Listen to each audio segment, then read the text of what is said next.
Hello class 10th के विद्यार्थियों, स्वागत करते हैं एक और नए वीडियो में। तो आज की इस वीडियो में हम करने वाले हैं सामाजिक विज्ञान, जिसका एग्जाम आज होने वाला है, उसके लिए क्वेश्चन आंसर को देखने वाले हैं।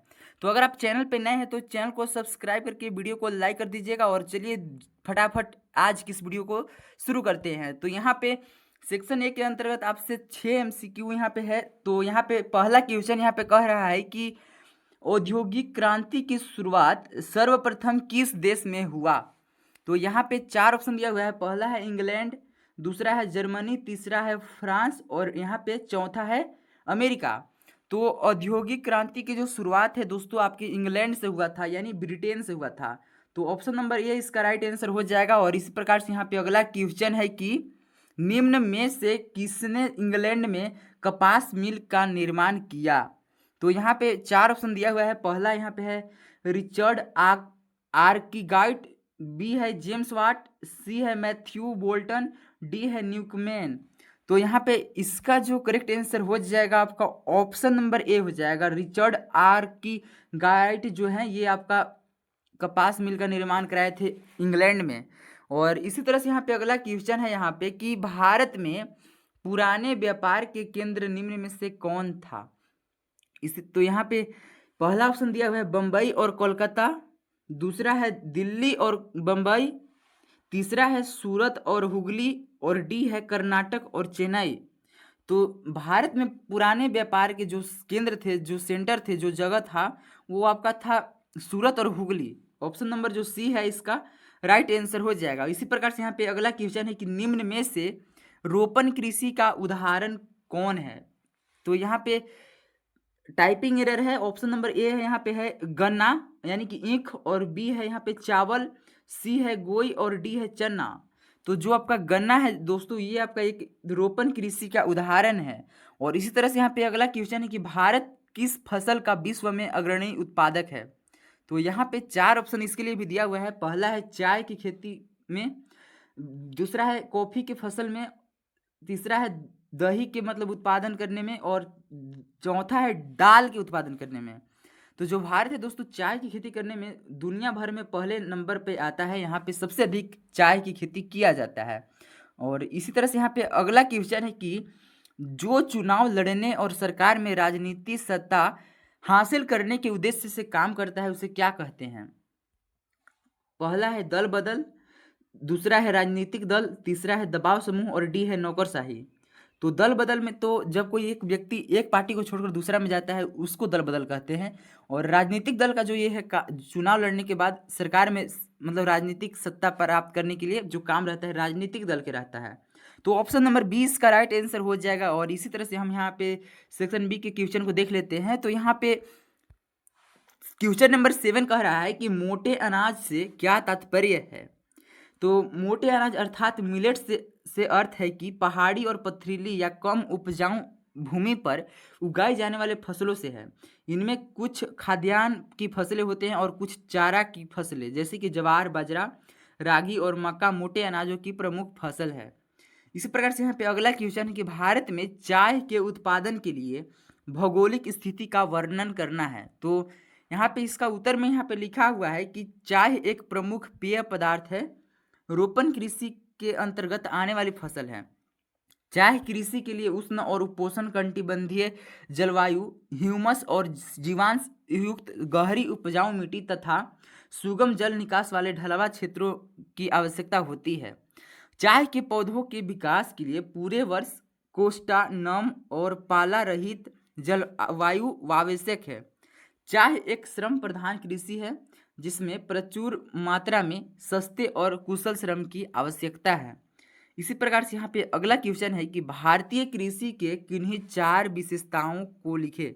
नहीं कि जो इंडियन फार्मिंग होता है, इंडियन कल्चर जो होता है, जो कल्टीवेट करते हैं, उनके आपके 4 विशेषता बताना है, 4 खूबियाँ बताना है।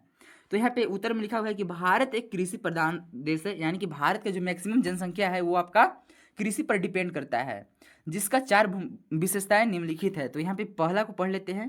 पहला है कि खेती में पशुओं तथा परंपरागत साधनों की मुख्य भूमिका होता है। यानी कि खेती जो होता है इसमें मैक्सिमम जो है लोग विधिवत देसी तरीके से खेती करते हैं और परंपरागत साधनों की मतलब प्रयोग में लाते हैं। दूसरा है यहाँ पे भारतीय कृषि अधिकांशतः मानसूनी वर्षा पर आधारित है, मतलब कि भारत में जो खेती होता है वो आपके भगवान भरोसे यानी कि प्रकृति पर निर्भर होता है, मानसून पर यानी। ऑप्शन नंबर तीसरा है यहाँ पे भारतीय कृषि में जोतो यानी खेती का आकार छोटा एवं खंडित होता है। और यहाँ पे चौथा है कि कृषि उत्पादन में खाद्यान्न फसलों की प्रधानता रहती है, यानी कि भारत में जो सबसे अधिक जो कृषि होता है वो खाने वाले पदार्थों के लिए किया जाता है, चारा के लिए और ये सारे कपास वगैरह के लिए बहुत कम मात्रा में किया जाता है। इसी प्रकार से यहाँ पे अगला क्वेश्चन है कि राजनीतिक दलों के कोई 3 गुण लिखना है। तो यानी कि जो पॉलिटिकल पार्टियां होता है दोस्तों उनके आपके 3 गुण लिखना है। तो पहला यहाँ पे है कि यह जनता से जुड़े सामाजिक और आर्थिक मुद्दों पर नीतियों एवं कार्यक्रम बनाते हैं। और दूसरा है इसके सदस्य समान राजनीतिक विचारधारा और उद्देश्यों से बंधे होते हैं, यानी कि कोई भी पार्टी का एक उद्देश्य होता है कि वो किस लिए पार्टी बनाया है, अपना समाज के क्या कल्याण क्या बदलाव लाएगा। तो एक विचारधारा होता है, हम जैसे कि अगर बीजेपी की बात करें तो भारतीय जनता पार्टी का उद्देश्य है सांस्कृतिक विचारधारा, यानी कि जो भी यहाँ की सभ्यता संस्कृति है उसको बचाए रखना और उसी से इस देश को विकसित बनाने में सहायता प्रदान करना। तो इसी तरह से यहाँ पे तीसरा है यह संगठित रूप से एक राजनीतिक इकाई के रूप में चुनाव लड़ने और सत्ता संचालन का कार्य करते हैं। और यहाँ पे सेक्शन सी में अब इंटर हो चुके हैं, तो यहाँ पे 3-3 मार्क्स के 2 क्वेश्चन है। तो यहाँ पे 11 नंबर क्वेश्चन आपसे कह रहा है कि कपास की खेती के लिए भौगोलिक दशाओं का वर्णन करना है। यहाँ पे टाइपिंग एरर है, दशाओं हो गया है, एवं इसके प्रमुख उत्पादक राज्यों के नाम लिखना है। यानी कि आपसे पूछ रहा है कि कपास की खेती करने के लिए क्या क्या आवश्यक होता है, कैसन मिट्टी होना चाहिए, कैसा क्या इन्वायरमेंट होना चाहिए, और इसके जो उत्पादक करने के लिए जो जहाँ पे अधिक होता है भारत के उनके राज्यों के नाम बताना है। तो यहाँ पे है कि कपास भारत की एक अत्यंत महत्वपूर्ण नकदी और औद्योगिक फसल है। कपास उत्पादन में भारत का विश्व में प्रमुख स्थान है।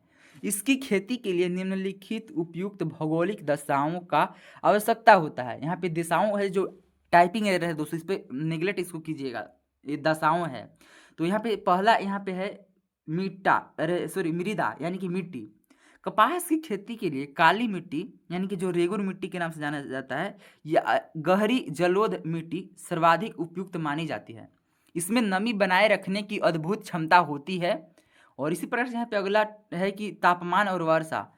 तो अगर तापमान की बात करें तो कपास की खेती के लिए आपको इसके लिए एवं समशीतोष्ण जलवायु की आवश्यकता होती है। बढ़ते समय 21 डिग्री सेल्सियस से 30 डिग्री सेल्सियस तापमान तथा 50 से 100 सेंटीमीटर वर्षा आदर्श मानी जाती है। फसल पकने के समय खिली हुई धूप और पाला रहित यानी कि कम से कम 210 पाला रहित दिन मौसम अनिवार्य है। इसी प्रकार से यहाँ पे तीसरा है कि श्रम यानी कि मजदूरी। कपास की डोडी से कपास चुनने के लिए पर्याप्त मात्रा में सस्ते और कुशल श्रमिकों की आवश्यकता होती है। और यहाँ पे एक और क्वेश्चन पूछा था कि भारत में सबसे अधिक कपास की खेती कहाँ कहाँ होता है। तो यहाँ पे है सबसे ज़्यादा महाराष्ट्र होता है, दूसरा है यहाँ पे गुजरात, तीसरा है यहाँ पे मध्य प्रदेश, और यहाँ पे कर्नाटक है, आंध्र प्रदेश, तेलंगाना, तमिलनाडु, पंजाब और हरियाणा के क्षेत्रों में मुख्य रूप से कपास का जो खेती है वो आपकी अधिक मात्रा में देखने को मिलता है। इसी प्रकार से यहाँ पे अगला क्वेश्चन है कि ईस्ट इंडिया कंपनी ने भारतीय बुनकरों से सूती और रेशमी कपड़ों की नियमित आपूर्ति सुनिश्चित करने के लिए क्या किया। यानी कि जो आज़ादी से पहले जो ईस्ट इंडिया कंपनी जो भारत में था वो अपने मजदूरों से, अपने किसानों से, अपने रेशम और सूती कपड़ों के रेगुलरली यानी कि हमेशा के लिए कभी रुकने नहीं, नियमित का मतलब ही होता है रेगुलरली, मतलब कि कांस्टेंट, मतलब कि नियमित, मतलब कि कभी रुकावट नहीं हुआ। तो इसको आपूर्ति यानी कि उसको पूर्ति करने के लिए क्या क्या किया। तो यहाँ पे उत्तर में लिखा हुआ है कि ईस्ट इंडिया कंपनी ने भारतीय बुनकरों से सूती और रेशमी कपड़ों की नियमित आपूर्ति सुनिश्चित करने के लिए कई महत्वपूर्ण कदम उठाए जो कि निम्नलिखित है। तो यहाँ पे पहला टॉपिक है यहाँ पे कि कंपनी ने प्रतिस्पर्धा। तो यहाँ पे मैं बता दूं प्रतिस्पर्धा का मतलब होता है कंपटीशन। तो यहाँ पे कंपटीशन को समाप्त करने के लिए लागतों और अंकुश रखने और कपास एवं रेशम से बनी चीज़ों की नियमित आपूर्ति को सुनिश्चित करने के लिए प्रबंधन और नियंत्रण की एक नई व्यवस्था लागू किया। इसी प्रकार से यहाँ पे अगला है क्या किया, दूसरा पॉइंट है कि कंपनी ने बुनकरों से माल तैयार करवाने के लिए, बुनकरों को कच्चे माल की आपूर्ति करने के लिए, कपड़ों की गुणवत्ता जांचने के लिए वेतनभोगी कर्मचारी गुमास्ता का मतलब क्या किया, हायर किया, जो मजदूरों के काम पर देख रेख करता था और निगरानी करता था। इसी प्रकार से यहाँ पे अगला इसका बिंदु है कि कंपनी बुनकरों को कच्चा माल खरीदने के लिए अधिक कर्ज अगड़िए दे देता था, मतलब एडवांस पैसा अगड़िए दे देता था, जिससे लोग दूसरे को मतलब नहीं दे सकते हैं कपास या जो भी है वस्त्र वगैरह उपलब्ध कराने के लिए, ताकि वे किसी अन्य व्यापारी को अपना माल नहीं बेच सके। और इसी तरीके से यहाँ पे अगला पॉइंट है कि पेशगी स्वीकार करने वाले बुनकरों पर अन्य खरीदारों के साथ कारोबार करने पर पूर्ण पाबंदी लगा दिया। यानी कि जब कोई मजदूर या कोई फार्मर जो है, अगर वो अपना सूती वस्त्र या जो भी माल है, कच्चा माल या जो भी है, वो अगर दूसरे व्यापारी को देता है तो उसको ऊपर कार्रवाई किया जाता था, यानी कि पाबंदी लगा दिया गया था। इसी प्रकार से यहाँ पे अगला पॉइंट है कि महीन कपड़ों की मांग बढ़ने के साथ बुनकरों को अधिक कर्ज दिया जाने लगा, जिससे बुनकर पूरी तरह कंपनी पर निर्भर हो गए। और इसी तरह से अगला पॉइंट है कि कंपनी ने अपने यूरोपीय प्रतिद्वंदी जैसे कि फ्रांसीसी, डच और पुर्तगालियों को भारतीय बाजार से बाहर कर एकाधिकार स्थापित कर दिया। तो ये रहा वीडियो दोस्तों। अगर आप अभी तक चैनल को सब्सक्राइब नहीं किए हैं तो सब्सक्राइब कर लीजिए और मिलते हैं अगले मंथली टेस्ट में फिर से। तो तब तक के लिए बाय बाय।